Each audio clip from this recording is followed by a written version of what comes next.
Hi, I'm Melinda Marks, Practice Director for Cybersecurity at Enterprise Strategy Group, and I'm pleased to be here live from Paris at KubeCon Cloud Native Europe with my colleagues, Jon and Simon. Great to be here. Greetings, greetings. So this is the biggest CNCF KubeCon Cloud Native Con event with over 12,000 attendees. CNCF Executive Director Priyanka Sharma kicked off the show celebrating 10 years of Kubernetes and said that it is the infrastructure that powers the future. AI is a big theme at this event this year, and it really has a big impact on what we think of when we think of the drivers for cloud native. High productivity and having a high impact on helping developers from prototype to production at scale. For my coverage area, this has deep implications for cybersecurity to ensure there are guardrails and processes in place to really ensure that it's secure. The CNCF released its Cloud Native AI white paper, and the conference has been focused on making the case for open source as a way to address cost and FinOps issues associated with increased AI workloads, as well as addressing interoperability.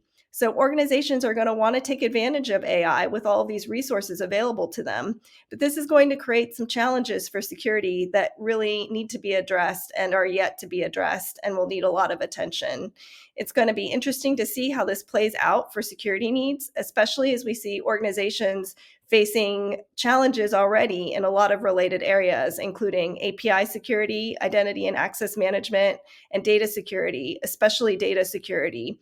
We already know that organizations face challenges understanding where their sensitive data is located and how to protect it and keep it where it needs to be. So, with so many improvements for high performance, throughput, there's going to be a higher exchange of data than ever before. So, this is an area that's really going to need to be addressed. Simon, what are your thoughts on the conference? Is Kubernetes the infrastructure to power the future? Yeah, thank you. That's a great question. I think it potentially has that potential. Absolutely. I think so. My observations, really, I think what we're seeing is a real maturation of this entire market, and really that's happening. I think across multiple dimensions. Obviously, we're seeing Kubernetes adoption continuing to grow across almost all organizations, actually. We see that reflected in our research. We're also seeing the nature of the workloads evolve, right? So it's going from initially stateless applications to much more stateful applications. And that's important because it's starting to drive real expansion of the capabilities and of the broader ecosystem. So if we take storage for example, we've seen real explosion around innovation around persistent storage. So lots of things happening in the open source space there to help automate the storage process for developers. We're also seeing growth in, if you like, day two services around Kubernetes. So the emergence of enterprise grade kind of capabilities like backup, snapshots, DR, that type of thing. And I think that's really notable in terms of where this is heading. So we're starting to see all of these platforms emerge as, if you like, first class citizens in the enterprise. These projects, these platforms, these initiatives are often where the most innovative, the most interesting things, potentially the most disruptive things are happening within an enterprise. In other words, they are becoming more mission critical and business critical to the enterprise. And that means that these services need the same levels of resiliency, of security, as you mentioned, and of governance as legacy environments, right? So we're seeing a real change and a real kind of step up of the nature of the discussion around these capabilities. It also means that these initiatives are potentially becoming much more of a cost to organizations. So I think as organizations are looking to scale these platforms further, as they're looking to bring kind of data in and all of those AI, ML aspects that you mentioned there, businesses are also looking to optimize these platforms. So huge amounts of innovation and focus on those areas as well. I think they're some of the key things that I've observed so far. Great. And Jon, you cover observability, which is really a key area to be able to manage all of this. What have you seen at the show?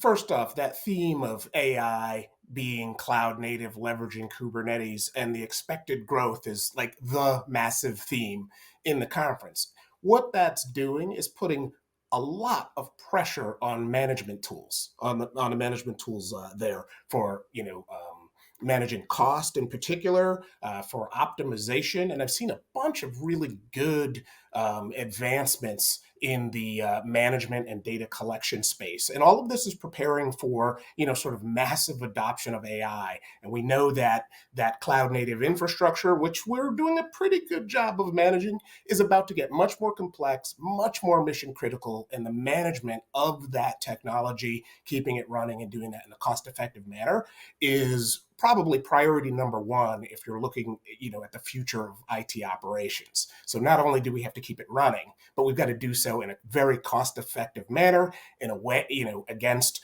probably extreme demand for leveraging this technology. So there's a bit of a conundrum there, but we can see it coming. The third theme that I'm seeing, and that could have something to do with us being in Europe, is the importance of sustainability.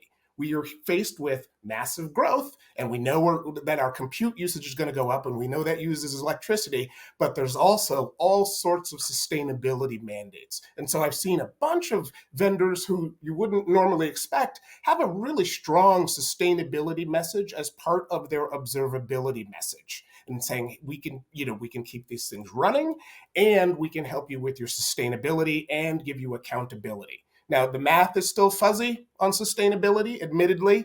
So there's a whole lot of estimates about how much CO2 is being done, but at least the technology is moving in the right direction. So I think, like what Simon said, this is Kubernetes has been out for 10 years. We have crossed into, we are absolutely mainstream. Managing it is mainstream. Cloud native is mainstream. And so it's been great to see that progression over the last few years. I've been really pleased with what I saw, and I'm coming away from this pretty energized and optimistic about the future. Great. Yeah. And those areas of observability are really key for cybersecurity as well, because it gives you that visibility and control that you need. And it holds promise for helping to drive efficiency, for better context, for faster remediation, which is exactly what you need in cybersecurity. So thanks everyone for watching and joining us as we're here in Paris for KubeCon. We hope you follow us for a lot more information on the things we talked about today, as this just scratches the surface. And we'll see you next time. Thanks for watching.